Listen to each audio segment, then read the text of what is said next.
Sa hakkad kohe jogurtit sööma.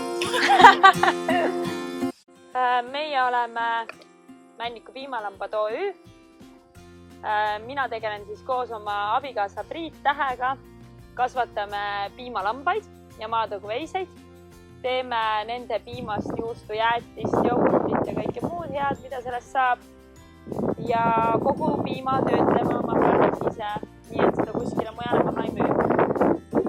Kuna me ei ole nagu põlised raplamaalased, mina olen hoopis kasvanud Sauel ja abikaasa on pärit Ida-Virumaalt.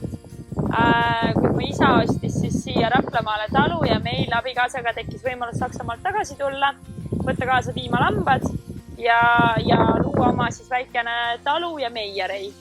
Piimalambad tulidki meie tallu esimesena.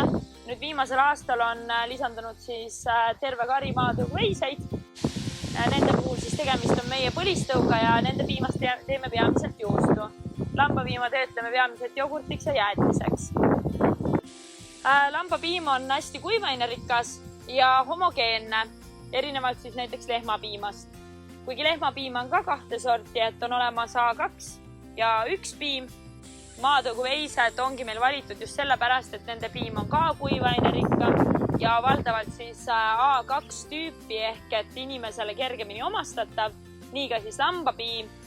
Ja lambapiimal on hästi kõrge toiteväärtus, nagu ma just mainisin, pluss siis ka veel mineraalainete ja vitamiinide sisaldus kõrgem kui teistes piimaliikides. Lambapiim peamiselt sobib just inimestele, kellel on probleeme piimatalumatusega.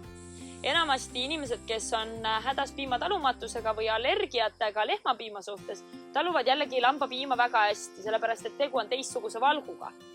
Ja piim on homogeenne, järelikult molekulid on hästi pisikesed, läbivad hästi kergelt raku seina soolestikus ning on kergesti omastatav, et just see kergesti omastatavus ja see lambapiim on ka 2 valgutüüpi. See tähendab seda, et aminohapet ahelas on teistsugune koostis võrreldes siis tavalise lehmapiimaga ja seetõttu inimene lihtsalt omastab seda paremini. Tekib vähem allergilisi reaktsioone, tekib vähem piimatalumatust või sümptomeid, mis viitaksid sellele.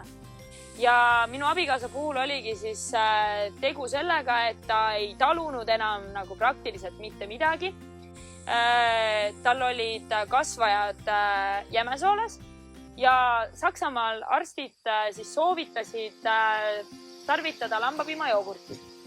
Just selle kõrge piimhappebakterite sisalduse tõttu ning ka selle tõttu, et ta on kergemini omastatav. Piimast just peamiselt selle tõttu, et lambapiimas on hästi kõrge kuivaine sisaldus, ta sobib ideaalselt jäätise tootmiseks. Meie jäätised on Itaalia tüüpi gelatod, mis tähendab seda, et tegu on täispiima jäätistega. Me koort sinna ei lisa mingisuguseid piimapulbreid, muid kuivaine tõstjaid, et me saavutame selle kreemise tekstuuri puhtalt ainult lambapiimaga. Et lambapiim on nagu oma olemuselt väga nagu kreemine ja ka jäätisele annab selle kreemise tekstuuri ja rikkalikkuse. Ja me kasutame oma jäätises naturaalseid pastasid, mis annavad selle maitse, lõhna ja värvi.